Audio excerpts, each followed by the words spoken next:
The Western world of Sailor Moon is sponsored by Likewise TV. There are so many entertainment options to choose from, and with all of the different platforms to sift through, keeping track of all your favorite shows and organizing your content can become a confusing headache. But there's never been an easier way to organize all of my streaming services than when I started using Likewise TV. With Likewise TV, you can have all of your favorite shows from different streaming services personalized into one streaming hub. It eliminates the confusion of having to bounce back and forth between services, trying to remember where that new movie is streaming. One of my favorite features on Likewise TV is my watch list. I'm able to save a show or movie I'm interested in, all within a single watch list for all of my streaming services, which makes everything so much easier to find and sort through. So if you want a better way to access and organize all your favorite shows and movies in an all-in-one platform, try Likewise TV. You can find a link to the website in the description box below. And thank you again to the good people over at Likewise TV for sponsoring this documentary. I've never really enjoyed that nagging feeling you get when trying to recall a lost memory. My mind gets consumed with thoughts like, oh, I've seen that before. I know what it is. It's at the tip of my tongue. And it's gonna bother me for weeks until I can piece it all together. But once you manage to figure it all out, there's nothing more satisfying than that sweet release. It's a lot like the feeling of closure.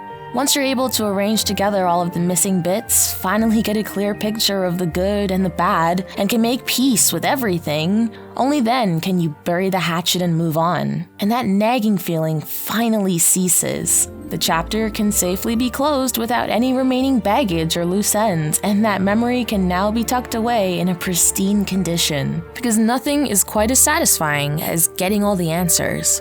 As a matter of fact, a reoccurring memory that had been plaguing my mind for the last 20-something years of my life was finally solved while researching this documentary. Something that took 20 years was miraculously found in only a few short hours of strategic searching. Being a product of the 90s, I grew up in a house full of a lot of toys. It was a time when consumerism and targeted ads really began to kick off, and advertisers started to realize that children were a viable demographic to shill their tantalizing products to. Stores were chock full of sock and boppers, Furby dolls, Tamagotchi, Easy Bake Ovens, Beanie Babies, and Barbie dolls. And out of all the easily identifiable toys being cranked out through the machine, there was one doll in particular whose identity had been lost on me for years. She was a miniature figure, much bigger than a Polly Pocket, yet smaller than a Kelly doll. The doll stood in a fixed position and a dainty pose with arms both stretched out. She was stiff like an action figure, but she had the soft plastic head of a Barbie doll. She had bright pastel-colored hair with pretty strands of tinsel in it, and a very rosy and cutesy look on her face, which made her look like some kind of magical girl doll imported from Japan. She wore what looked like large shoulder pads and a fluffy skirt, yet she had sneakers and what looked to be biker shorts underneath. She looked like Sailor Moon merged with Princess Leela from the old 80s cartoon The Smoggies. Listen, I know my audience. I bet you're about to ask, where did such an obscure character reference come from? Well, I make that comparison because my only remaining memory of this doll was when I was watching television with my older sister, and I remarked that her doll, the same as mine except with purple hair, looked like the Smoggies character we were watching on the screen, Princess Leela. Oddly specific, yes, and severely out of date, but that's the only memory I have. Growing up, I had this strong affinity for magical girls and Japanese anime, so the characteristics of this doll was always very striking to me. I was so transfixed by her appearance, and she just stuck out like a sore thumb amongst all my North American dolls. It's like she came out of some anime fantasy universe. Over time, this mysterious doll must have gotten lost or thrown out at some point, but as the years passed, images of this character would always shoot back into my mind.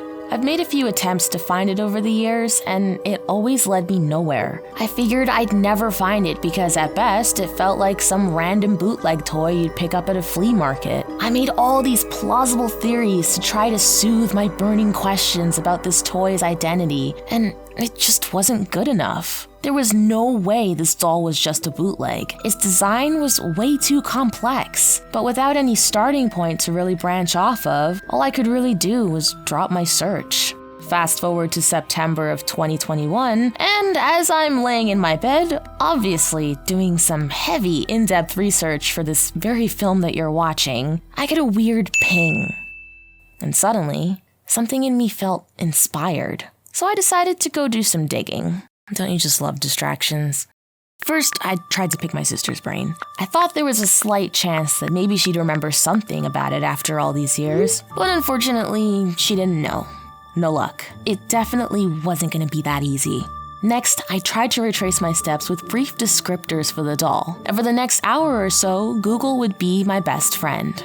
Going through a short list of search terms, the phrase tiny 90s doll ended up revealing toys that looked somewhat familiar to the image in my head. It could have been a crystal princess doll, I thought to myself. They have a similar face, but my doll has fixed legs that don't bend. But the images were getting eerily similar to what was appearing in my mind's eye, so I dug deeper through Google Images. Cherry muffin doll? No. Bubblins? No. Cupcake dolls? Not that either. I even saw a few strawberry shortcake dolls that came pretty close. And then, by some divine miracle, there was a little window in the related search off to the side, an Etsy listing for a doll that looked all too familiar. My heart stopped. There she was. The moment I saw this doll, the pieces all started to align, and suddenly, the nagging feeling had vanished. An almost impossible to find doll turned out to be from a line of toys known as Little Secrets Dolls by Mattel, one of the most well-known toy companies in all of history. The painful irony of this doll's name is not lost on me. This Little Secrets doll in particular was part of their 1993 line, and just like from my memory, she had a magical girl look, fluffy teal hair adorned in tinsel, with puffy shoulder pads and biker shorts under her skirt. She also came in purple, just like the one that my sister owned. This was it. The anxiety was gone. After years of searching, I had finally found my doll.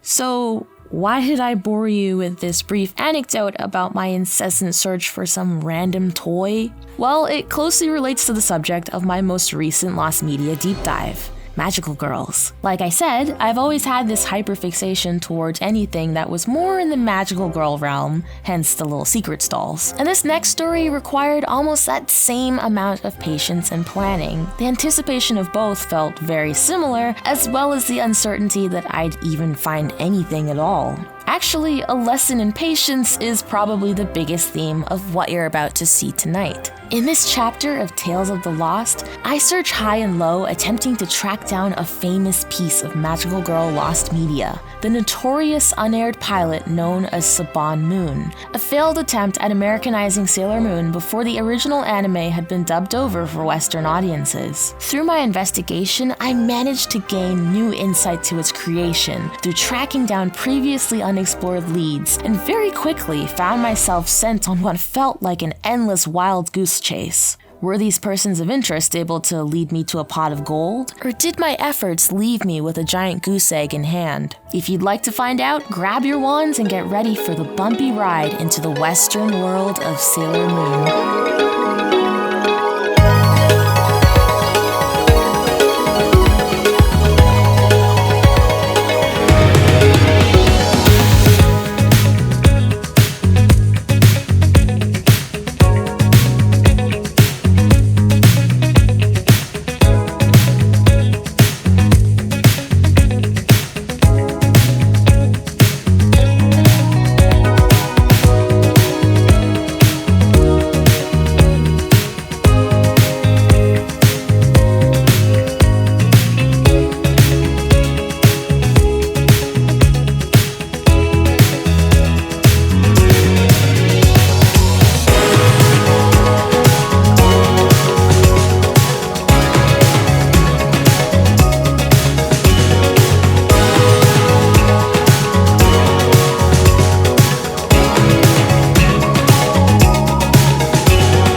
There has never been anything like it before. Female superheroes fighting villains. And if it makes girls feel good and want to see more, then I'm happy. Yeah, I hadn't been exposed to anime before this, and now that I'm kind of part of an anime family, I got more and more informed. That I went to the last Utarpa convention, and it just blew my mind. The quality. We get tons and tons of these in. What do you think that is? It's a big thing. Also, you get an ongoing story, which you normally don't get in cartoons at all. It's a cosmic soap opera. Yeah, that's what it is. You know. In order to truly appreciate the method behind the madness, I think it's imperative to understand exactly who and what Sailor Moon is and why it's such a widely revered series. So, it's time for a bit of a history lesson. Sailor Moon, originally released in Japan as Pretty Soldier Sailor Moon, is a 1992 anime produced by Toei Animation and based on the manga of the same name created by the mind of the brilliant artist known as Naoko Takeuchi. The series follows the adventures of the 14-year-old ditzy schoolgirl Tsukino Usagi, otherwise known as Serena in the English dub. She's your average teenager living a seemingly normal life, where she fawns over cute boys and hangs out with her friends by day, only to fight evil by moonlight and defend the people of the Earth under the persona of Sailor Moon, with the help of her fellow Sailor Scout friends. Throughout the series' run, we watch the growth of Serena from an immature and naive middle school girl to a responsible and courageous young adult. Sailor Moon was one of the most successful Japanese franchises of its time, reaching 1.5 billion in merch sales during its first 3 years of syndication. The series has since broadened its reach into other countries, meeting similar amounts of success, and has since been solidified into the world of pop culture. The manga and anime have spawned numerous merchandise, 3 films, 39 video games, live-action shows, theme park rides, and even a Japanese live-action adaptation produced in 2003 titled Pretty Guardian Sailor Moon, with a second animated reboot closely following the events of the manga that began streaming in July of 2014,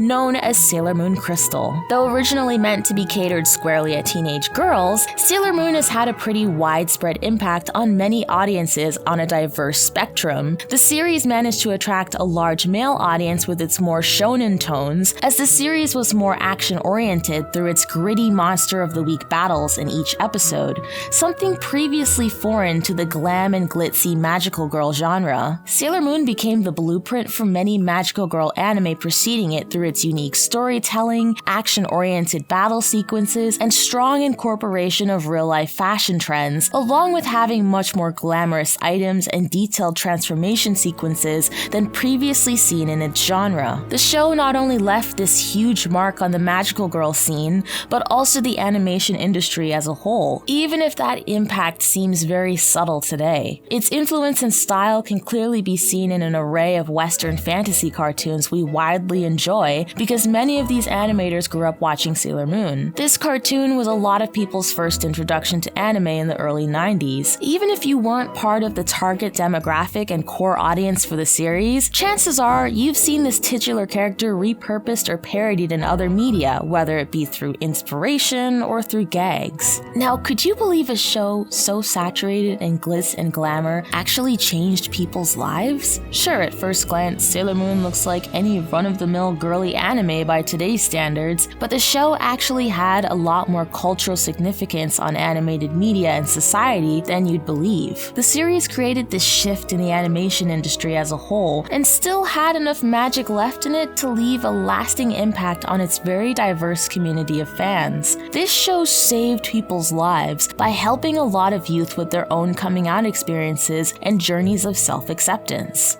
Let me explain. Sailor Moon's storyline evolved drastically through its 5-season run, and eventually went on to tackle heavier and more mature topics and subject matter, and was among the very few female-oriented anime at the time to have such an open acceptance and broad representation of gender expression and identity that had gone underrepresented in anime and cartoons prior to that point. Even though the show's success was not at the same degree as Pokemania, Sailor Moon had a profound impact on men and women everywhere everywhere, including people within the marginalized communities of the LGBT+. This series never shied away from portraying gay or gender-fluid characters and has often been cited as an early example of representation that inspired and helped many young gay and trans youth across the board through their journeys of self-acceptance and embracing their own identities, allowing them to express themselves in ways they previously felt they had to hide. It gave viewers a sense of community and assurance through their wide portrayal of non-binary, gay, and trans characters like Amara and Michelle, Zoisite, and the Sailor Stars, to name a few. Sailor Moon and the Sailor Scouts were seen as role models for girls everywhere, with its revolutionary depiction of its heroines. The show taught lessons of female empowerment, showing that femininity shouldn't be conflated with weakness. It presented strong portrayals of friendship, along with giving examples of platonic, familial, and romantic love. Lastly, it exhibited more three-dimensional characters with their own differences who could all come together at the end of the day and save the Earth, all while somehow maintaining this balance of being completely corny and campy. So chances are, even if you have no recollection of this series whatsoever, you're at least familiar with the image of the titular hero known as Sailor Moon, and you got a nice little history lesson to boot. Today, it's much more commonplace to see Japanese culture integrated into American society, but it was shows like Sailor Moon, Dragon Ball Z, and Pokemon that really made this bridging of this gap possible. Without this increased fascination with Japanese culture, we might not have that broad spectrum of animation in the West that we have today.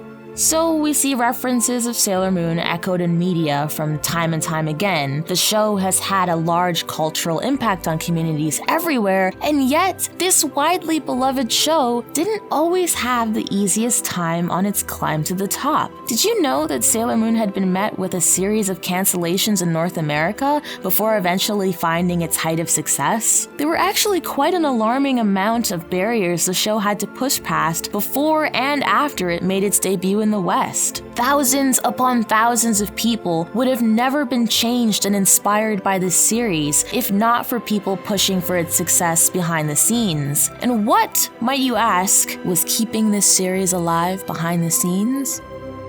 Fan power.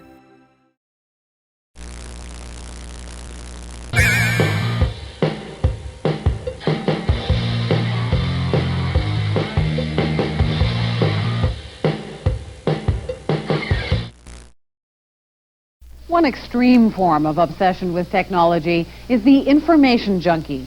They are people who are actually in love with information. Hitoshi Doi is wired on information, specifically any information on Japanese animation known as anime. He's one of a growing number of data junkies called Otaku. The Otaku seem to me to be it's kind of a very pure expression of hunger for information, even if the information is essentially meaningless. Sailor Moon premiered in Canada on August 28, 1995, and September 11th of that same year in the US, but halted production in November of the same year after only 2 seasons. The reason? Low ratings. So wait, if the series is such a masterpiece and highly beloved to anime fans, why on earth did it have such a rough start laying out its foundations in North America? How do low ratings make any sense? How could this have just happened when Sailor Moon had so many fans invested into the series? How could it just up and disappear? Well, there's a pretty simple answer to this, and that is unreasonable time slots. The truth is, the low ratings that caused its first cancellation back in November of '95 wasn't simply because the fans weren't enjoying it. It was an issue of exposure. Thankfully, being dubbed by Deke Entertainment, the series was considered Canadian enough to be screened during primetime hours as local content, so me and all the other Canadian kids got to enjoy Sailor Moon in all its glory. But sadly, the show struggled to maintain the same momentum in the US simply because it aired during what we'd like to call dead time slots, meaning it was pushed out in the early mornings and afternoons, and this was simply an unrealistic time for their target audience to even see it. So it's not that the kids didn't like what they were watching, they would just be at school or taking naps whenever the show would air. It was doomed from the start. And unfortunately, how the show performed in the US was ultimately the deciding factor. So when they pulled the plug,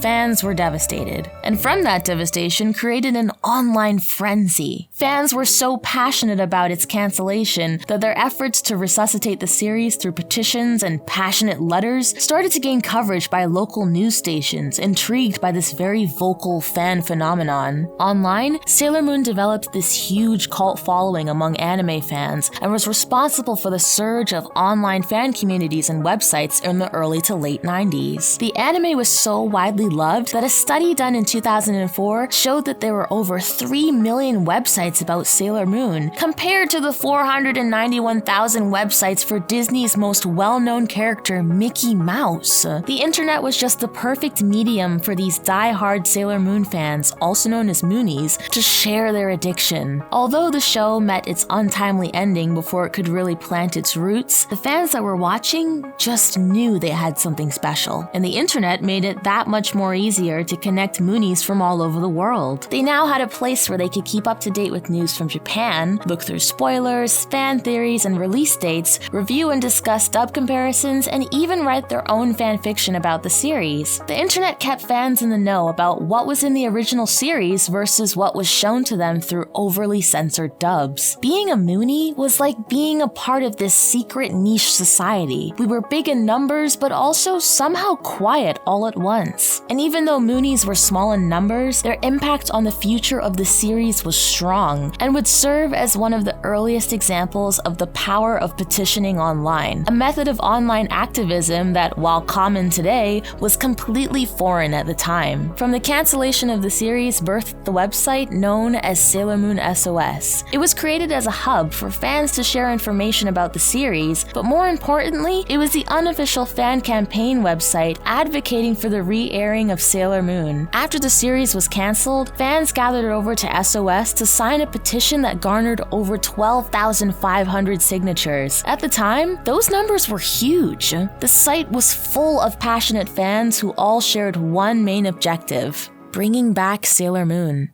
The collection of SOS signatures ended on June 8, 1997, upon the return of Sailor Moon nationwide. Thanks everybody for your support. Of the signatures collected, 66,662 were collected online, with a total of 12,061 collected offline as of March 1st, 1997. That's right, we asked online fans to circulate copies of the offline petition to fans without internet access, many of whom didn't even know SOS existed. That's how dedicated we are to the cause. The Save Our Sailors campaign is a fan-organized public campaign to help promote Sailor Moon on North American television. As with any public campaign, no matter how well-intended, the SOS has its share of supporters and critics. Lately, questions, accusations, rumors related to the SOS have been circulated among the internet media, notably in various news groups and mailing lists. Unfortunately, we do not have the time nor manpower to answer each and every query our supporters/critics may have, so we'll try to summarize the most commonly asked questions about the SOS in order to clarify some things and dispel some myths. Next question, please. And it worked. In an act of desperation, fans joined forces online to petition for their beloved series, and Sailor Moon was essentially saved by its fan base and was scheduled to re-air only 2 months after the campaign ended on June 9th of 1997. And this time around saw much more exposure than before, which allowed for the remainder of the English dub to be produced up to its 4th season, known as Sailor Moon Super S. It was on a great streak, the fans were happy, the stakes on the show were getting higher, and suddenly, as fans were anticipating the 5th and final season, known as Sailor Moon Sailor Stars, it got cancelled again. This time though, it wasn't an issue of dead air. Instead, the dubbing of Sailor Moon now fell under more narrow censorship protocols. US television networks deemed certain themes too mature for its time, so a lot of the original Sailor Moon dub, while loved by many, was already met with heavy censorship. And this was especially hard to navigate when looking to dub the 5th and final season of the series. Basically, the reason why Sailor Stars was never given an English dub was squarely because of the increasing mature themes, but also due to the introduction of 3 new characters who were added to the Scouts lineup. The Starlights were young pop idol stars that are biologically male and can transform into female Sailor Guardians called the Sailor Starlights. I'm sure you could see why this would be a hot-button issue in the West as little as 20 years ago. And with the Sailor Starlights having been heavily censored in other dubs around the world, it was just too much for them to navigate around without completely butchering the original story, even more than it already had been in seasons prior. So they decided to let a good thing die, and from then on, all we got were reruns. But that wasn't quite the end of Sailor Moon in the US. They truly underestimated the power of the internet, and they underestimated moonies. Because this did not stop the train of Sailor Moon fans from falling in love and spreading the show's moon power over the globe. Sailor Stars lived on through some pretty impressive fan subs and dreaded 144p real player dubs until the show finally saw a US release in 2015, almost 20 years after the premiere of the original Sailor Stars series, to go hand in hand with the new Viz Media dub for the release of Sailor Moon Crystal. There, now that everyone's up to speed on all things Sailor Moon, I can finally move on to the main point of all of this. Now you know her painful upbringing, and have possibly gained some newfound respect for the heroine in the process. And just so we're all clear on the timeline, Sailor Moon was cancelled right out the gate due to unruly time slots, was resuscitated through online fan intervention, only to be cancelled again due to the cultural barriers and censorship practices that were in place at the time, but was subsequently brought back in 2015, completely redubbed and with a new series to boot. But knowing all of that effort that was put forth, and all of the pitfalls to push through to even get a semblance of a series of an English dub, I don't think it would be a surprise to anyone if I just came out and said that once upon a time, there was a huge chance that the character Sailor Moon might have been completely unrecognizable from the blonde, meatball-haired heroine we all know and love today. Well, at least in North America. That's right, before the series acquisition and subsequent dubbing, there were talks of remaking the anime from the ground up. They wanted to repackage the widely popular Sailor Moon into something they thought would be more palpable for American audiences, putting her anime debut at risk.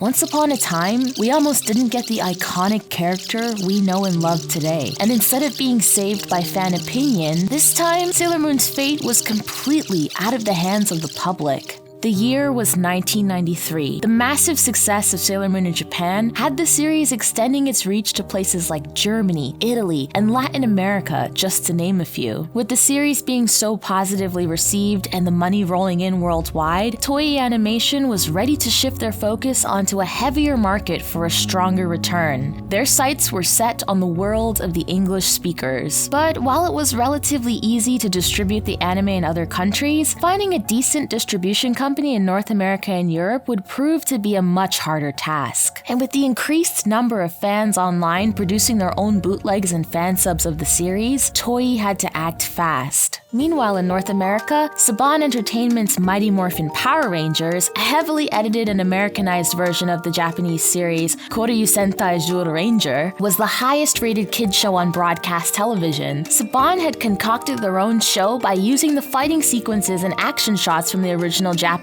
series and merged this with reshot non-action scenes with an all-American cast, recreating the show from the ground up in a formula they'd continue to use in the Power Rangers seasons that would come to follow. Kids loved the Power Rangers. I loved the Power Rangers.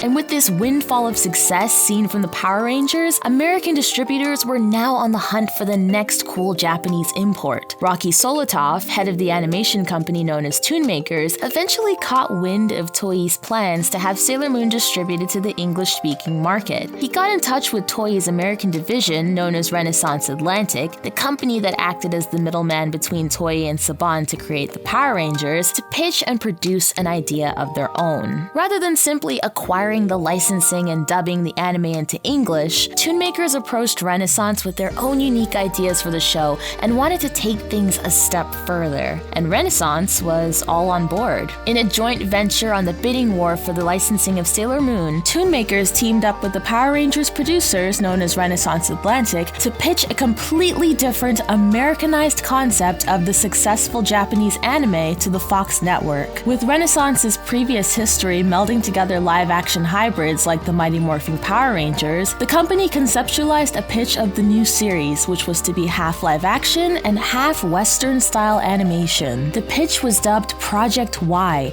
and would showcase both the animation work of Toonmakers and the live-action productions of Renaissance Atlantic.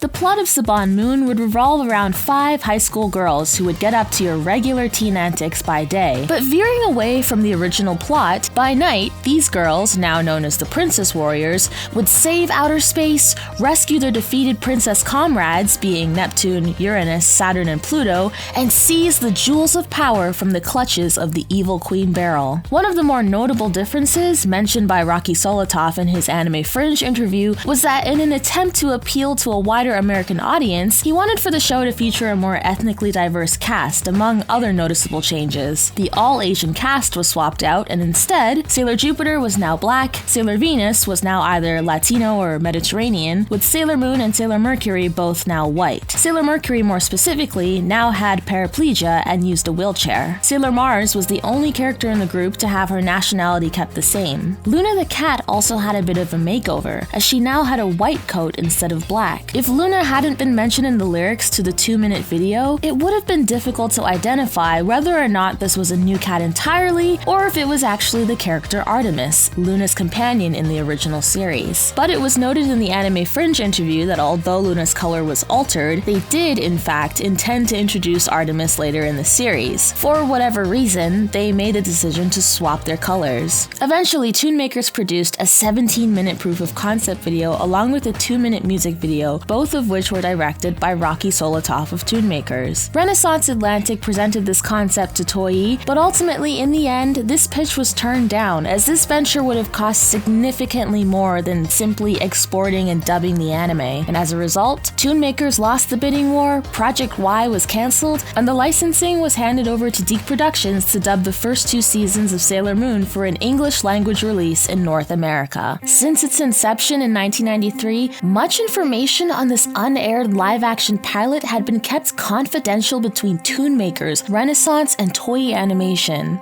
It became this blip in time that was never intended to be shared with the public, fading into the dark as a memory which only existed with people closest to Project Y. But all of that changed some years later when key artifacts from this failed pitch started making rounds online and very quickly caught the interest of Sailor Moon and Lost Media fans everywhere.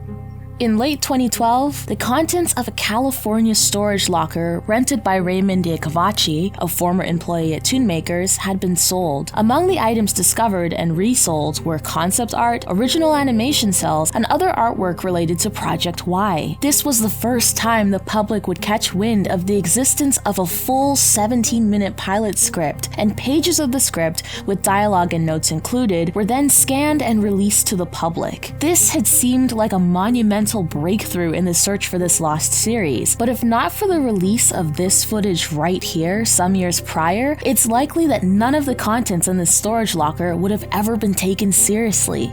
This was the birthplace of the Saban Moon search. This is the video where it all began, the legendary live-action Saban Moon clip, one of the fandom's most mysterious pieces of nostalgia. If not for this video, we would have never been able to verify the authenticity of all of the content that was released from that storage locker in 2012. Without this mysterious clip, these pieces of evidence could have very well been written off as rumors or fan creations. If only the people in this video realized how important this infamous recording would become. If only more questions had been asked. What is this footage, and what is the story behind it? And why was Project Y widely dubbed by fans Saban Moon?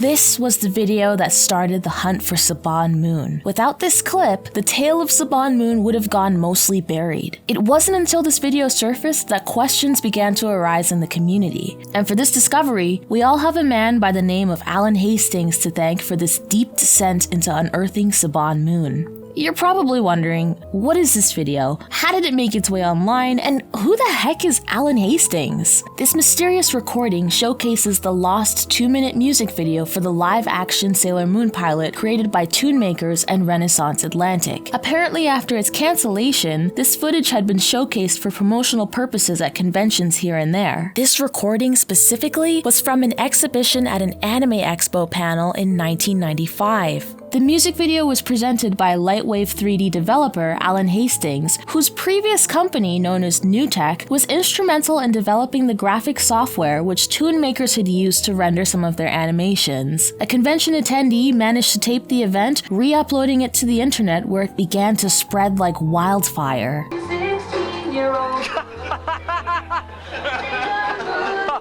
Hastings presented snippets of the reel to roaring laughter at the absurdity of it all. As you can see, the music video wasn't very well received at the time, but had so much potential if exposed to the right audience. This footage, uploaded many years after 1998, was what set off the rat race for the infamous Saban Moon. Because of the relatively poor quality of this circulated footage, many anime fans falsely believed that the music video was actually a leaked trailer for the now inactive Project Y, instead of it being a 2-minute promotional piece. But as we now know, in the 2000s interview with Rocky Solitaire for Anime Fringe magazine, he clarified that there had not only been a 2-minute music video, but also a 17-minute pilot video still lost to this day. This very short 2-minute video is what has had fans seeking answers ever since. Since then, this notorious video, including the Sailor Moon live-action pilot, has been mistakenly dubbed Saban Moon by many fans. So if we know the pitch was created by Toonmakers and Renaissance Atlantic, why do we call it Saban Moon? Why not Toon Moon or something, or Renaissance Moon? Because Renaissance Atlantic had previously been instrumental in Saban's acquisition of Toei's Super Sentai series, which then became the Mighty Morphin Power Rangers, people who viewed the music video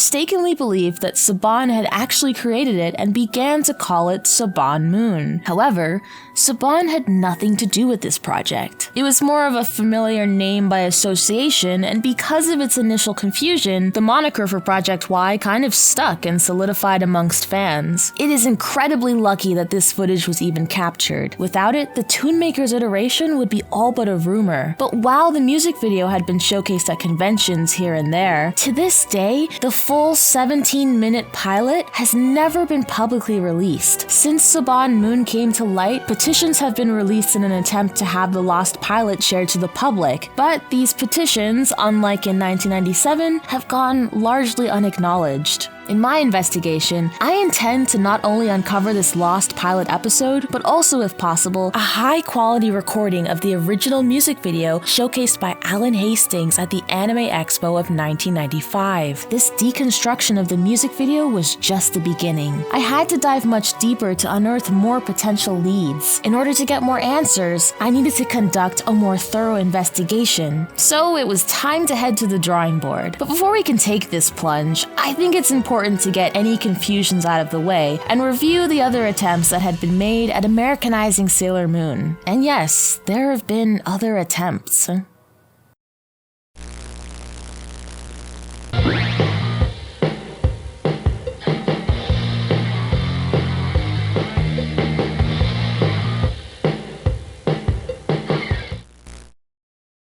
Before we dive any further into this, and to avoid any confusions going forward, it's worth noting that while the Toonmakers live-action remake was the first and most infamous attempt at altering the series, this was not the only time Sailor Moon had been looked at for the potential for an Americanized makeover. There have also been two much more lesser-known attempts at Americanizing the series. One of the more obscure instances involved a proposed live-action film by Disney, where actress Gina Davis, a self-proclaimed moon Mooney was in talks to play the role of Queen Beryl. It was also rumored that Melissa Joan Hart of Sabrina fame was to be casted to play the role of Sailor Moon. This idea sprung up during Disney's Renaissance era, which was a period through the late 80s and 90s where the company was producing critically acclaimed and commercially successful animated films that were mostly musical adaptations of well-known stories. And with the Walt Disney Company owning Deke Entertainment through a limited partnership from 1996 to the year 2000, ideas began to bounce around at the potential of adapting the series. Sadly, not much is known about this project, and eventually the idea was scrapped. All that really remains of Disney Moon are the few existing articles that bolster this claim. One being an archived post from the website My City News dated from 1997 by journalist David Poland. The article is more or less a short and sarcastic tongue-in-cheek reporting of the proposed film adaptation, but an even stranger and now more well-known potential adaptation came to light, all by chance in July of 2018, from a journalist's venture into uncovering the mysteries behind Saban Moon. In this 2018 Kotaku article, writer Cecilia D'Anastasio and her team set out to uncover more information on the Toonmaker's adaptation, but wound up finding something totally different: a series known as Team Angel. After the Toonmaker's pitch was cancelled, in 1998, former Bandai America president Frank Ward, along with his company Renaissance Atlantic Entertainment, tried to revive the idea of doing a live-action series based on Sailor Moon. This time, they had called it Team Angel, without the involvement of Toonmakers. A 2-minute reel was produced and sent to Bandai America, but was also subsequently rejected. This entire deep dive and discovery was chronicled in the Kotaku article during their in-person interview with Frank Ward, where he even showcased the 2-minute reel and went into further explanation of his short-lived concept. Team Angel was an unaired fantasy action series featuring 4 heroic angels that live in their own mythical and otherworldly dimensions. Whenever they sense danger, the angels transport to the planet Earth to protect the civilians, rescuing them from natural disasters and freak accidents, and those with impure intentions and bad hearts. As you can see, they were clearly going for something ethereal and outerworldly. And with popular live-action shows like Hercules and Xena Warrior Princess that had a huge presence on sci-fi and fantasy networks around 1995, I sometimes wonder if this spin-off could have been largely successful if it went through a few reworks and was aged up for the right audience, which would have ended up being a very interesting blip in Sailor Moon's history if this idea had ever been approved. I can only guess that Team Angel was most likely developed in response to the first cancellation of Sailor Moon in the US. The Team Angel pitch was created February 19th of 1998, but as we now know, new episodes of Sailor Moon resumed in the US in June of 1997, in response to the surge of fan petitions a few months prior, rendering any ideas of a live-action concept null and void. There was no longer a need for any alternate Sailor Moon incarnations, so the 2-minute Team Angel reel that was produced and sent to Bandai America, similar to Saban Moon, was shelved and never released to the public, until years later, of course, when the relic was revealed in the Kotaku article from 2018. I found that the Team Angel discovery was so eerily similar to my own experience investigating lost media. We both went in looking for one item and came out with something entirely different. In my case, it was looking for the Mean Girls DS game, only to find the missing Clueless game. Would I be as lucky this time? Or like the journalists involved in the Kotaku article, would I stumble upon something entirely different from what I set out to find?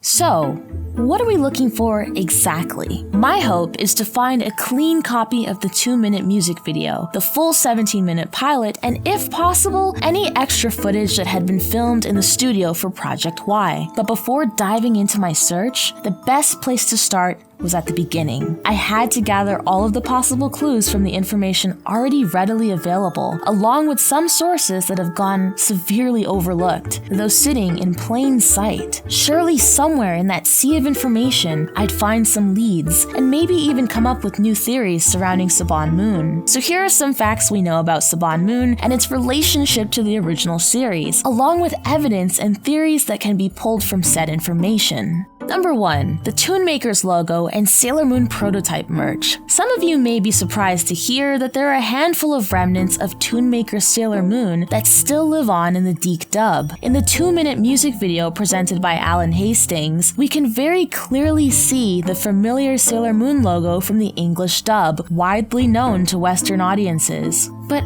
how could this be? Interestingly enough, though DiC had exclusive rights to the series after winning the bidding war for Sailor Moon, for some reason or another, they decided to recycle the original logo designed by Toonmakers and Renaissance Atlantic. And why did they decide to stick with this design? We can't really be sure. A more plausible explanation would be that at the time of the license acquiring, merchandise and imports from the series had already been rolled out and rebranded for the Western market, so keeping the logo consistent with the merchandise that had been created before the series' localization was probably the most cost-effective solution for DiC. One interesting thing to note about the merch being released before the series was that since they had assumed the Renaissance and Toonmakers deal would have been approved, several toys from Sailor Moon were adjusted to fit the proposed live-action adaptation with items unique from the original Japanese series. As a result of this, many of these new early prototype toys for Saban Moon were scrapped and have never been publicly seen. The only real evidence we have of these manufacturings are from the words of Rocky Solotov himself in the Anime Fringe interview, and also one leftover prototype that somehow managed to slip through the cracks. Now, I can't be sure if this was unbeknownst to Bandai America at the time, as they probably would have had limited knowledge of the series, but this infamous moon cycle that had never appeared in the anime was originally meant to be a vehicle used in the Toonmakers series. Shown in American advertisements of the mid-90s, this unique item was a bit of an anomaly among fans until it had been confirmed to be connected to Project Y. Number 2. The name theory. This one may get a little bit complicated. Certain names in the DiC dub were also retained from the original Toonmakers pitch, and we have quite a few key pieces of evidence to prove this connection, along with a little more obscure but very likely theories. Firstly, DiC character names show up in the original Toonmakers pilot. In the original Toonmakers script that had been leaked to the web, several character names appear that had been recycled back into the series by DiC Entertainment. We can see that Prince Darien, though spelt differently in the dub, along with Queen Serenity and Queen Beryl are all referenced in the first episode. Even within the 2-minute music video, Sailor Moon's cat Luna is briefly mentioned in the lyrics, which indicates that during the localization process, possibly due to time constraints or simply because they liked the changes, these names were carried over into the dub. There's also the DiC commercial. Even more obscure evidence connecting DiC to Toonmakers comes from an early DiC promotional video revealing entirely different civilian names from what the characters would end up being called when the series first premiered. In 1969, the first man stepped on the moon, and history was made. Now, get ready to make history again. Blast off with the most powerful series in 25 years, Sailor Moon. She took Japan by storm, and now she's coming here. Sailor Moon is #1 in France, Italy, Spain, Hong Kong, and Japan. And now she's sailing to the USA. Record-breaking ratings and shares. Sailor Moon is the biggest sales and merchandising phenomenon ever in Japan. Bigger than Power Rangers and Turtles combined. We're talking serious moon power. $1.5 billion of retail sales, and now it's coming here with massive sales support from Bandai. With Carmen Sandiego, DiC demonstrated that a female action-adventure lead can appeal to both boys and girls. Sailor Moon has the same universal audience appeal. Girls will love Sailor Moon's transformation from everyday schoolgirl to glamorous superhero.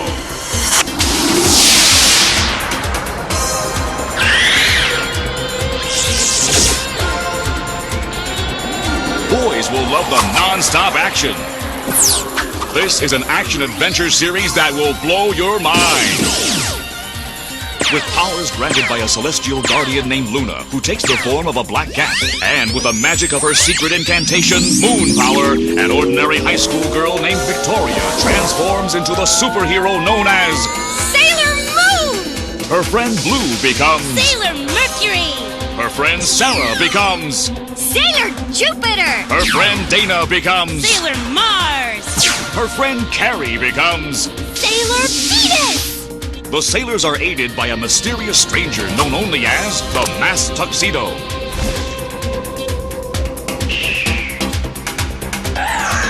The sailors have sworn to protect Earth against the wicked Queen Beryl and her alien allies from another dimension. They've come to take over our world, and only Sailor Moon and her friends can stop them. Moon power! Over 90 million fans worldwide can't be wrong. Blast off for the moon. Sailor Moon. Coming this fall from Deke.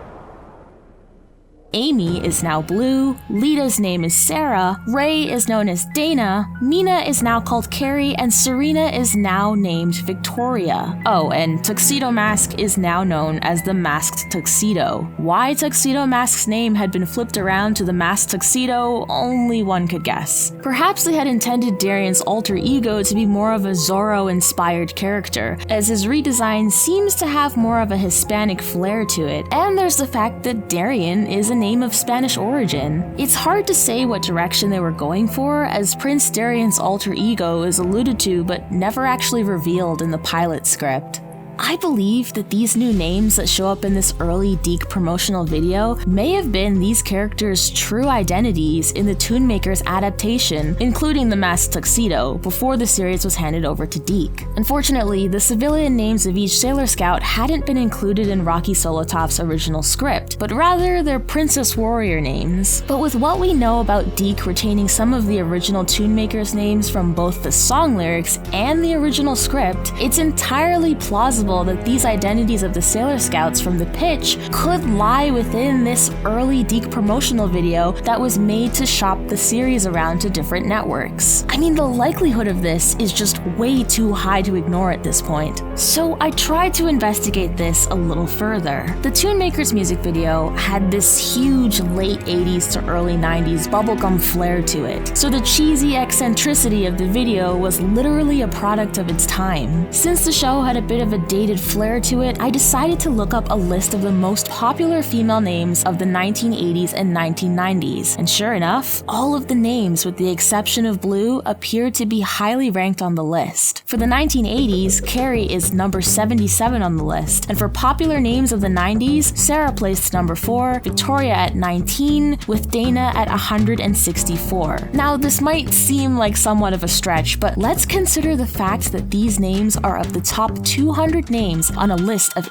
18 million female births per decade. With these names being such common Eurocentric names of their time, especially around the time frame of when the Toon Maker's idea was first conceived, I was even more so swayed into the direction that this theory may have some weight to it. And I bet you're wondering about the name Blue. Well, Blue is sort of the outlier here and wasn't on either of the lists. So I'm gonna spitball a little bit. These 2 decades in particular are moments in time when slangs and nicknames had rose in popularity. So perhaps Blue could have been a cool new nickname for the not-so-blue, fiery red-headed, wisecracking character who, according to the script, was nothing like her original, more docile and book-smart counterpart from the Japanese version. But again, I'm just spitballing. Take this last little theory with a grain of salt. There's much less evidence to support the character named Blue, and it's more likely that Deke had named her this because she's quite literally blue from head to toe. These 2 key instances of names being reused from the original Toon Maker script and lyrics, and being recycled back into the dub, only bolsters the theory that the names that appear in the early promotional video may have actually been the unknown civilian names of the Sailor Scouts from the Toon Maker's pilot. And it's quite possible that these names were scrapped as the new names not only sounded more current to the time, now being the mid to late 90s, but also fit more closely in line to the names of their original Japanese counterparts. Hopefully you're still following because that one was a bit of a steep dive. But the theories don't exactly stop there. There's also the theory of the Sailor slogans. Perhaps a little more far-fetched of all the theories is that a possible slogan for the series would have been the phrase moon power, possibly in place of the more famous catchphrase, "In the name of the moon, I'll punish you." This theory is largely due to the fact that the phrase moon power is mentioned not only in the Toon Maker script, but also in the early Sailor Moon toy commercials, along with the Deke ad that predates the dub. Moon power At first glance, this might not seem like a very substantial detail, but think of this. The series was pitched with a very late 80s bubblegum shtick, and the slogan Moon Power has never been uttered in the Deke dub. If it were, it would seem a little out of place, as the phrase is much more fitting for something you'd hear in the tail end of the 80s rather than the mid-90s. Could Moon Power be the remnants of a totally radical and butchered slogan made up by tune makers? It wouldn't seem very far off if this were proven to be true.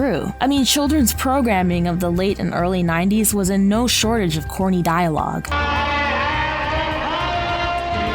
So hearing a character utter such a phrase would be oddly fitting. The last avenue worth investigating was the list of voice talent that was rumored to be connected to the Saban Moon project. When asked about the cast and crew involved in the live-action project, Rocky Solotov recalled a memory of recording with longtime voice actress Adrianne Barbeau. It's said that Adrianne Barbeau was rumored to have been the voice actress for both Queen Beryl and Queen Serenity. Barbeau, however, has never confirmed such claims. Another plausible piece of evidence that needed to be looked into was the rumor that actress Tammy Adrian George was cast to play Sailor Jupiter. Though the actress in the video bears some similarity, due to the quality of the video, this rumor has gone unconfirmed. With all of these pieces of evidence to explore, I had more than enough leads to dissect, and hopefully, things wouldn't be all that hopeless.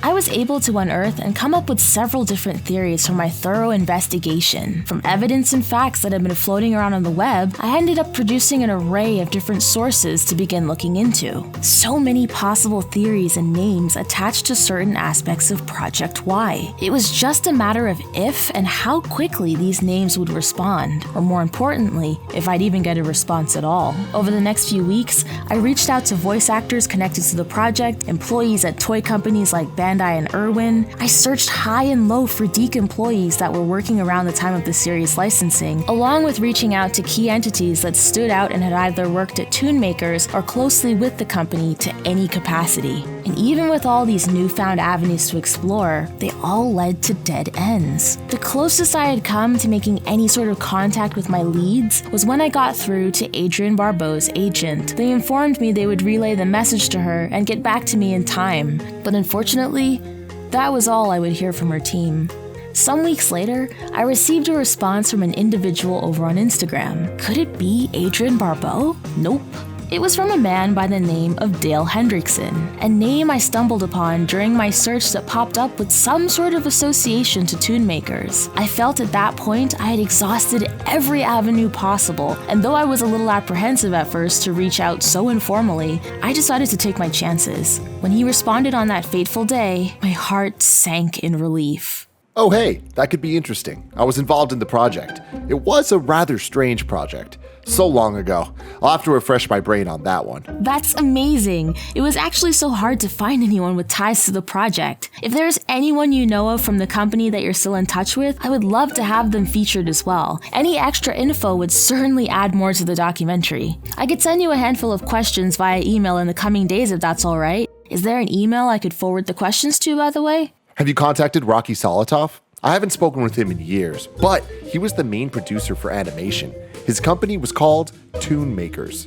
Thank you, and yes, I had reached out to him directly and also through the Tune Makers email a week ago. Hopefully he'll see it and also be interested. From there, we decided to move our conversation straight to email. Excited to get started, I made sure to write down all of the burning questions I had in mind. Finally, out of all of the sources, someone had seen my message. Someone had given a response. A completely new lead in this wide web of a mystery. And maybe, just maybe, Dale would be able to give me all of the insight I desperately wanted to know about this series that's quite literally been lost to time. I was eager, excited, and ready to get started, and immediately I sent over my long list of questions.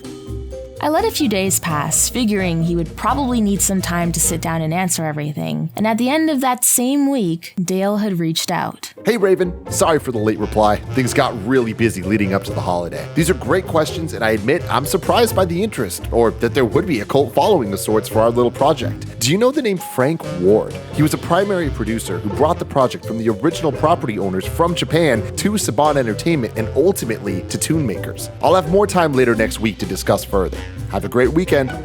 Dale. Hey Dale, I remember coming across the name Frank Ward. I read that after the live-action pilot was canceled, he produced another series known as Team Angel that was also meant to be a successor to Sailor Moon. I would love to get in touch with him as well. Hopefully he'll remember not only the Team Angel series, but also the Toon Makers cartoon. I'll go out hunting for contact info. Thanks for letting me know. And no worries, take your time. I'm excited to read your answers. Little did I know that after this exchange, things would start to get a little bit quiet.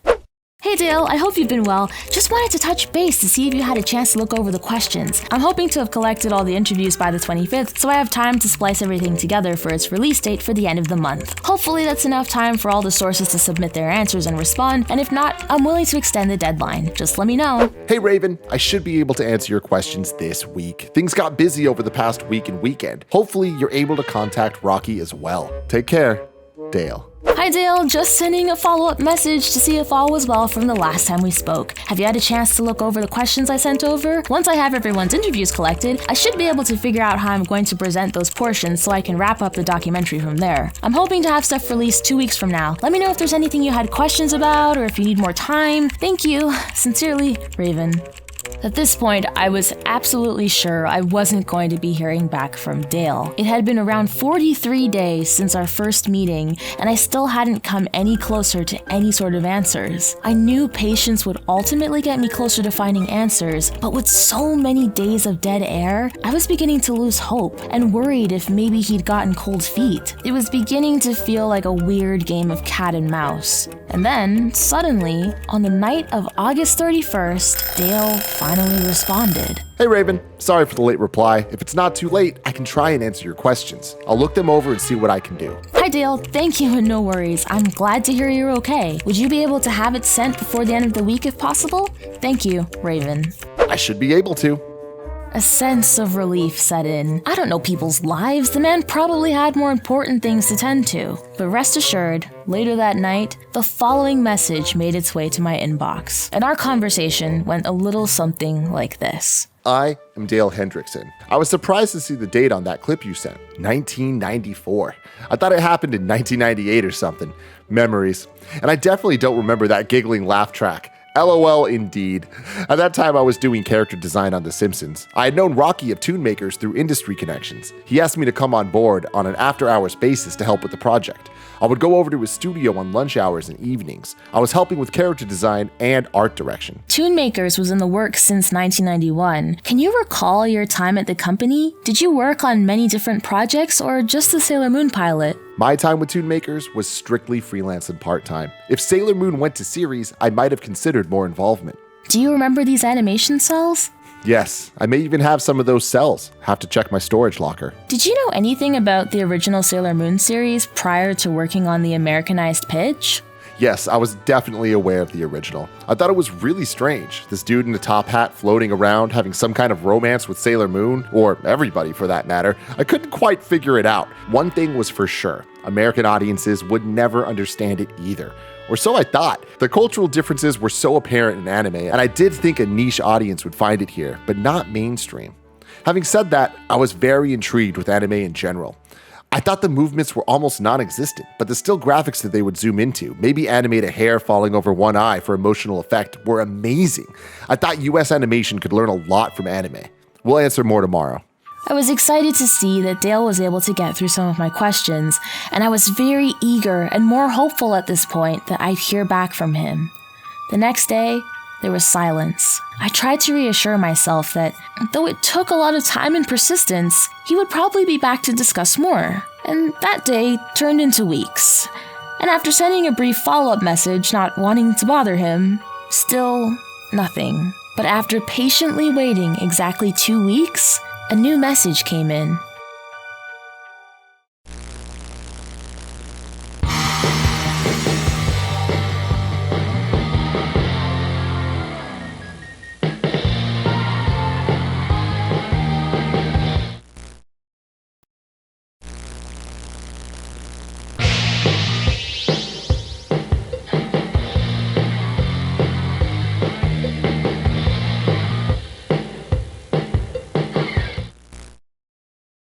I will admit, I was a little exhausted from the back and forth, but I was still pretty confident that there would be some sort of conclusion to all of these delays. After waiting to hear back from Dale for over 2 weeks since our last encounter, he suddenly popped back up. Hey Raven, so sorry. I'm really bad. I got a bit run over with work, as this is not my main email for work with the studio. I missed getting back to it. I will go over the questions some more and get back to you. By the way, have you found Raymond Iacovacci? He was the overseas producer for the animation and a good friend to Rocky. He usually has some good tales to tell. Dale. I couldn't believe my luck. I felt so devastated. At this point, getting solid communication was like pulling teeth. I felt like a carrot was being dangled over my head. I didn't really know what to think. I wanted to scream through the computer screen all of the burning questions that I had. Part of me felt bad for wanting answers, but I did preface during our first encounter that the project was somewhat time-sensitive, and I felt I may have been strung along, as it had taken over 3 months to get only 4 answers. It seemed as though I was being led in circles, and if I stuck around at this rate, I don't think I would have gotten any more info than I had asked for. But this is the reality of detective work. It's not easy. I had to think about this more rationally and a little less close to heart. I was starting to realize that this might not be the person who could provide the right answers to what I was so badly looking for, and that my thinking needed to be adjusted. Perhaps that was all Dale was able to provide on his end, and maybe he just didn't know how to say it. Still, I knew deep down that if I continued to wait and be breadcrumbed, I might not get as far into this search as I'd like. It would be understandable if he changed his mind, as it's not very easy to trust individuals who come in poking for answers. Saban Moon was met with so much scorn and ridicule in its early stages, it would have been reasonable for him to question my intentions behind the project. So, I didn't hold any of the halted communication against him, but if ever Dale felt up to a full interview and changed his mind, I made sure to let him know where he could find me. So, I informed him I was wrapping up the documentary and that I needed to move on.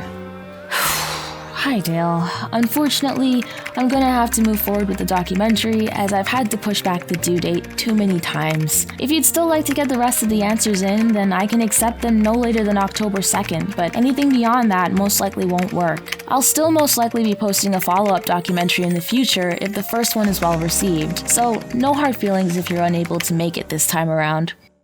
On September 30th, I sent Dale a thank you email for his cooperation and let him know I'd be moving on in my search for the time being. I held out hope that I'd hear from him eventually, perhaps if I had collected enough to warrant a part 2 of the documentary. He knew where to find me once he had the time to complete the rest of the interview, and sadly, I hadn't heard from him since. Communication went silent, and with October approaching, I was ready to wrap up the remainder of the documentary. Why was it that everyone involved in this project seemed to be so tight-lipped about giving out information? Why is it that even with the contacts I had managed to find, did the answers seem to be so out of reach? Were they all bound by some ungodly NDA? Was there bad blood over at the company? Was it too far in the past for those to even recall their time spent at the studio? Or perhaps they just didn't have an interest and couldn't be bothered. I wouldn't blame them either, as the Toonmaker's project had been so far into the past. I'm sure many of the people involved with Project Y went on to work on more fruitful and memorable projects, marking this pitch as a distant memory in their careers. Whatever the reason was, it wasn't going to deter me from pursuing other sources. And hopefully, if anything, this video could put more of a spotlight on said lost media, similar to the outcome of my initial Mean Girls documentary. But until this mystery can be solved, I want to leave you guys with a little bit of magic of my own to end things off. We might not have been able to get our hands on the Toonmakers pilot, but we could always use what we've found thus far to envision what the experience could have been like. As a treat, and to end things off on a high note, I've decided to do a recreation of what the series would have looked like had it been released to young audiences as part of their Saturday morning lineup. Ladies and gentlemen, introducing Toonmaker's Sailor Moon.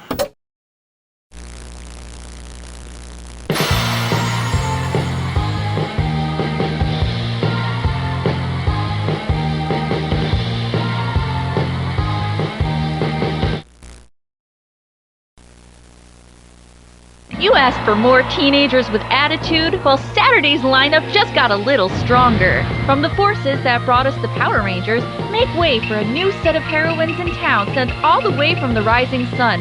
Toon Makers and Bandai presents Sailor Moon! Moon Power!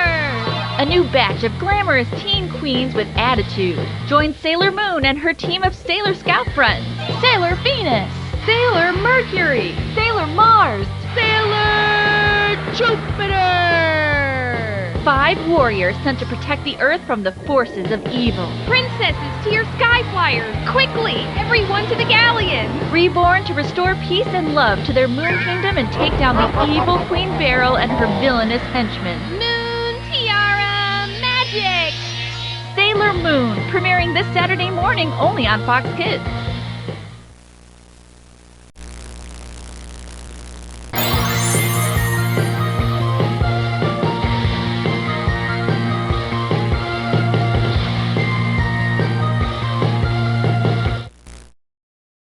With all the evidence I gathered during my 5-month deep dive, I was able to conclude 2 indisputable facts. One being that there was more to this story than we knew, and that for some reason or another, this crucial information was being kept under strict lock and key. Clearly there were people out there who had answers, but the question was now, what was stopping them from speaking out? Secondly, it was clear that there were probably many more remnants of the Toon Maker's pitch that went to live on in the Deke dub of Sailor Moon, that went beyond just simply recycling a logo. And the only way we'll ever know for sure is if more people decide to come forward and corroborate these theories.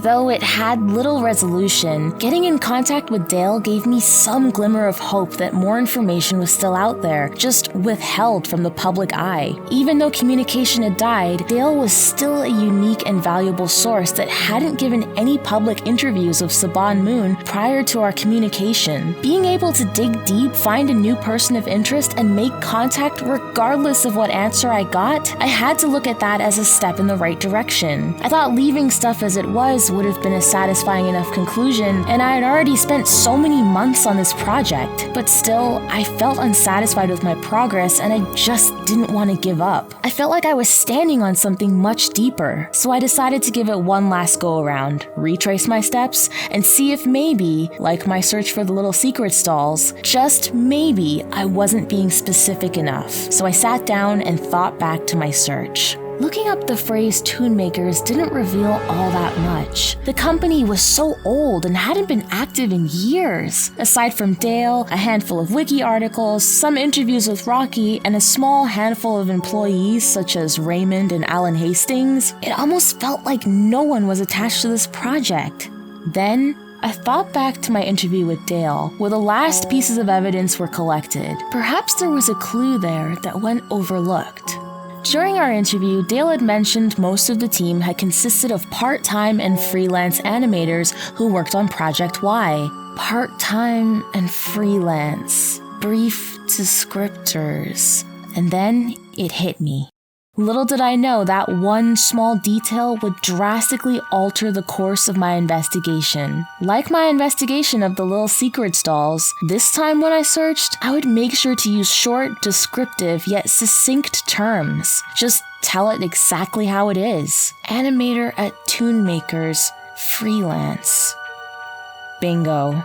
The simple phrase, animator at Toon Makers freelance, all in quotations, yielded a search result revealing the digital record of the animation resume of a woman known as Lynn Walsh. When I zeroed in on the Google snippet, I saw a phrase that read, Toon Makers from 1993 to 1995, intern/cleanup. My heart was pounding through my chest. In a panic, I clicked the link and was directed to a PDF of the full resume. The file said that Lynn Walsh was a California-based 2D traditional assistant animator with over 22 years of experience. When I scrolled down to view her experience in the industry, I noticed a reference written by the Rocky Solotov, CEO of Toon Makers. It was undeniable at this point that Lynn had in fact been involved with the project, but even more telling was what what sat at the bottom of the corner of the resume under Lynn's experience. A line that read, animation intern / PA at Toonmakers, North Hollywood, California. 1994 to 1995 production assistant, runner / pencil tests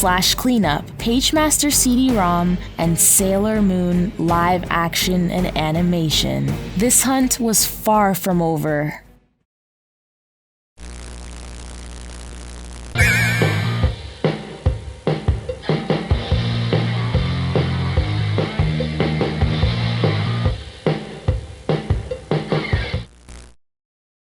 This was definitely the person I was looking for. With the last credit on her resume dating back to 2018, I just had to know if she was still active. Through my findings, I was able to pinpoint Lynn's most recent online activity over on Instagram, where she had made a post sometime back in July. It was already late November, a whole 3 months later, and I was well into wrapping up my documentary. What were the odds she'd see my message, and how could I be sure the contact information I found was still active? I figured there was still some chance, and if all else failed, I'd surely end my search. So with Lynn's resume in hand, I mustered up the courage to send out an email. And within 2 hours, she responded. I was bewildered, and the rest all seemed to play out like a dream. Hi, Simone. That sounds like a great idea. Sure, I would love to be on board. Thank you for finding me. Hi, Raven. I will send answers to questions by Monday. Pretty busy right now, but I will have more time on Monday to sit down and answer. Here is a pic from our dialogue session with Adrianne Barbeau. I have this over my animation desk. Just something you might like. Thanks. Lynn had labeled everyone appearing in the photograph. It was taken at the Toonmaker studio in 1994. Standing together, all smiling faces ready for their dialogue session, were the familiar faces of assistant animator Lynn Walsh, executive producer Rocky Solotov, art director Dale Hendrickson, producer of animation and owner of the mysterious storage locker Raymond Iacovacci, along with actress Adrianne Barbeau voicing the characters Queen Serenity and Queen Beryl. Wedged between Adrianne and Lynn was another man, a man I hadn't seen previously and hadn't had the chance to reach out to, the producer of live action. The ink on his name had ran and was now slightly illegible from the rest. I had so many questions and desperately wished to know the identity of the man in red, but I would save my burning questions for the end of the interview. I anxiously awaited to see what more she would reveal, and the following week, Lynn and I were able to finish our interview. We would love to know some background information on who you are and your experience in the animation industry and the position that you held at Toonmakers. I actually started out as an apprentice at Toonmakers, working as a runner, pencil tester, and eventually a cleanup artist. When I joined the team at Toonmakers, I worked for free on my days off from 2 other jobs. I wanted to get into animation and learn. I had already taken classes in in-betweening, but knew I had a long way to go, and asked Rocky to give me a chance. He did, thankfully, and I picked it up with a lot of tenacity and literally worked around the clock some days to prove myself and improve my skills as well. This was my dream, to be an animator and draw cartoons. Rocky saw I had determination, and when Project Y Sailor Moon came along, he started to pay me. I believe he was working on a CD-ROM for Pagemaster when I first started there. Toonmakers was in the works since 1991. Can you recall your time at the company? Did you work on many different projects or just the Sailor Moon pilot? I worked on Sailor Moon and Pagemaster CD-ROM. I worked for Toonmakers on the Golden Book CD-ROMs, which was later on down the line as a cleanup artist. When I first started at Toonmakers, it was in the Valley. The Northridge quake had destroyed Bill and Sue Croyer's studio, producers of Fern Gully, so they shared the same space with us at Toonmakers. One story I really hold dear happened on a Monday morning. I had come into work after spending the weekend at a friend's house. Interestingly enough, these friends had given me a poster of the Roadrunner and Coyote, which they had picked up at a book fair for me. I walked into the studio, and the Croyers were there, and so was a film crew. I saw an older man at my desk drawing, and I needed something in my desk. I wasn't sure what to do as not to interrupt things. I saw an opportunity, and just as I was walking towards the desk, I heard someone say, "Chuck?" The older man turned around, and to my surprise, Chuck Jones was sitting at my desk. I called Rocky right away, as he was already on the set for Sailor Moon live action segments. I said to him, "I'm at the studio, and Chuck Jones is sitting at my desk." Rocky then said, "Have him sign the pine knot on your desk, and I will cut it out someday and give it to you." The desks we were using were the old Don Bluth studio animation desks, made out of pine that they had used for making the movie Fievel, I believe. I was very nervous and excited. I went up to Chuck Jones's daughter, who had been right there while they were filming him drawing, and during an interview for Peter and the Wolf, a film the Croyers were producing. I asked his daughter if during his break he could sign my Roadrunner poster I had received over the weekend, ironically. She told me, absolutely not. Next moment was really amazing to me. He noticed I was waiting to get to my desk and asked me if I would like something out of my desk since he realized he was occupying my seat. I said I would really like him to sign my desk. I handed him a black Sharpie, which he in turn signed that knot Rocky told me to get him to sign. He then asked me if I would like a drawing and quickly drew a wolf character and signed that for me. Forget the poster. He took my hand when I held it out to thank him, held my hand and said, "What would you like to do in your career?" I told him I would like to be like him and draw like him. He said, "Be better than me." I still have the pine knot and the drawing over my desk till this day. A treasure for sure. Another day that was very exciting was going to my first dialogue session for Sailor Moon with Adrianne Barbeau.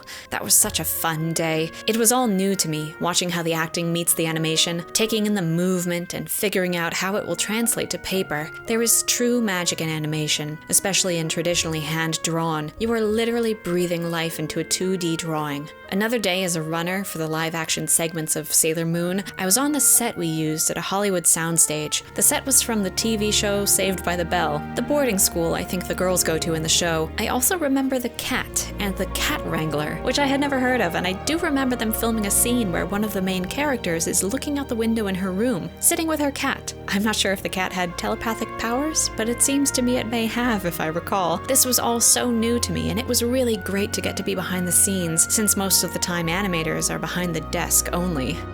Do you remember these animation cells? Yes, I do remember those cells. I was most of the time a runner for the show and pencil tester, so I would go and pick up cells that were painted, rough drawings to be tested by me, and also cleanup drawings that then would be delivered to the ink and paint people.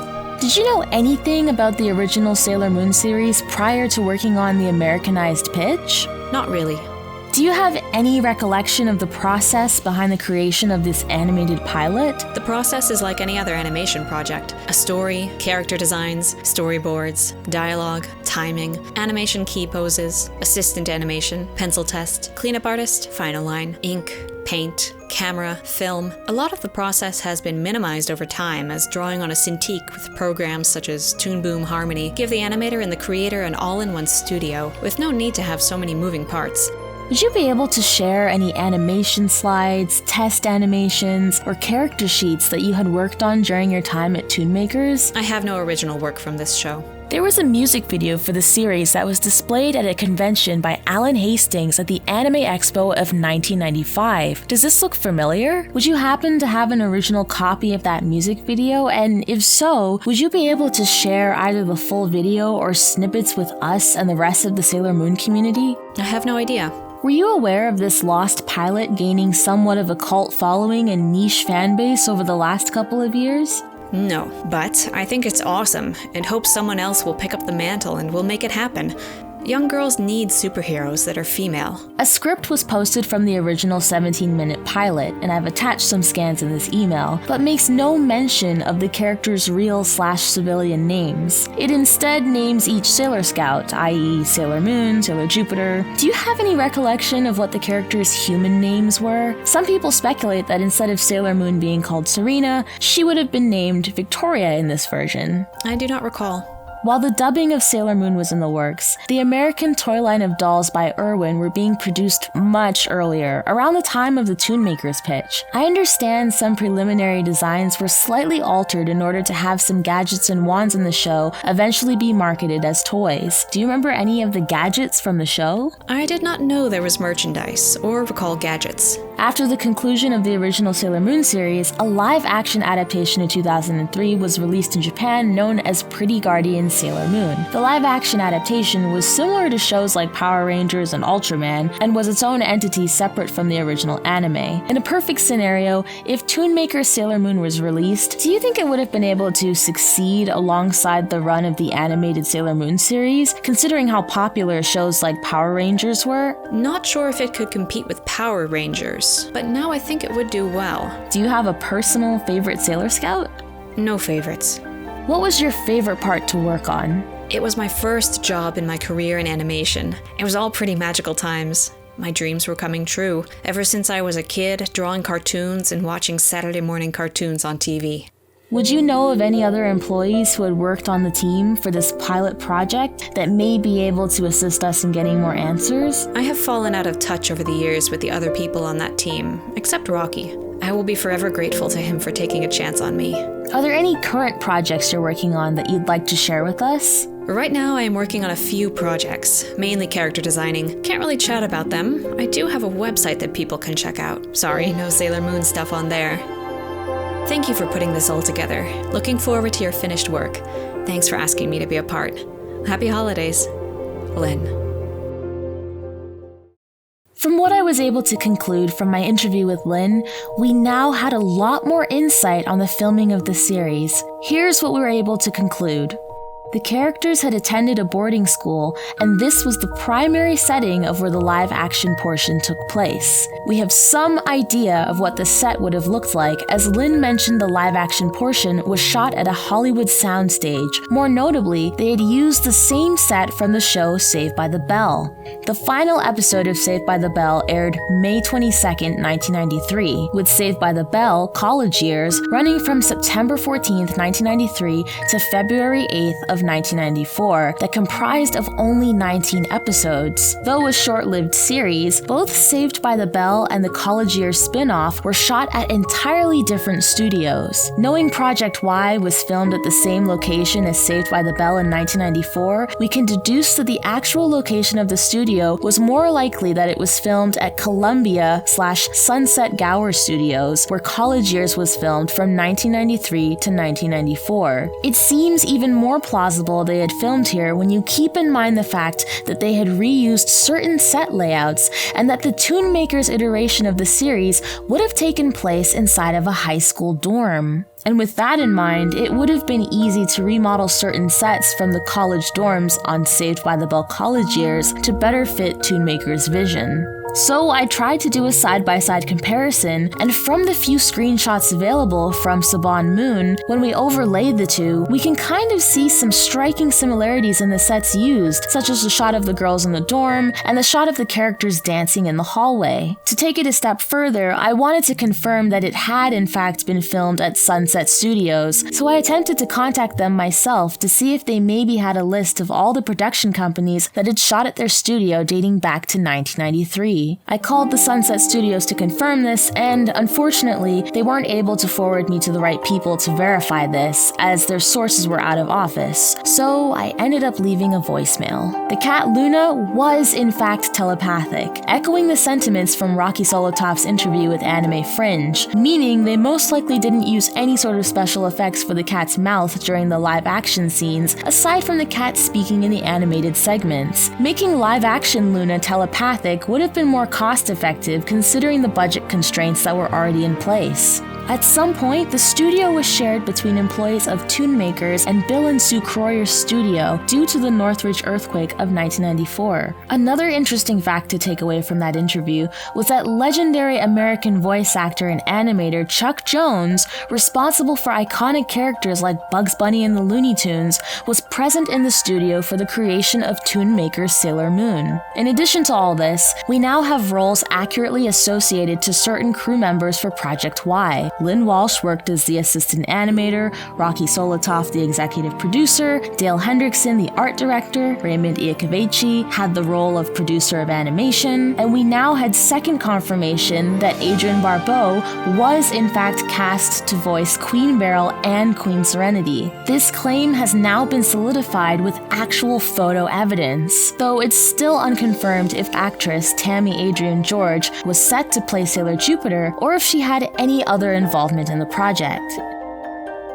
And even with all this newfound information, there was still the question of the identity of the man in red, the missing producer of live action, whose name could barely be read in the photograph. I knew with him being the only person I hadn't reached out to, my work had yet to be finished. After wrapping up our interview, I inquired about the man and heard nothing but good things. Lynn mentioned that the other person in question was a beloved figure in the animation industry, having worked on several shows back in the day. He was described as kind, patient, and extremely talented, and that his insight would be helpful in my investigation as he had what Lynn claimed to be first-hand knowledge of the show. They had met through her time at Toonmakers and eventually came to become her mentor. I thanked Lynn for everything she was able to give me insight on, and now with a new person of interest, I set off to find the man in red. Though he was a huge figure, it was difficult to find so much as a digital footprint, but I managed to deduce between 4 different emails I had miraculously found on my hunt by employing the same techniques I had used to find Lynn Walsh. 4 emails, all possibly out of date, all possibly leading me to the wrong person, but I sent the messages regardless, crossed my fingers, and waited.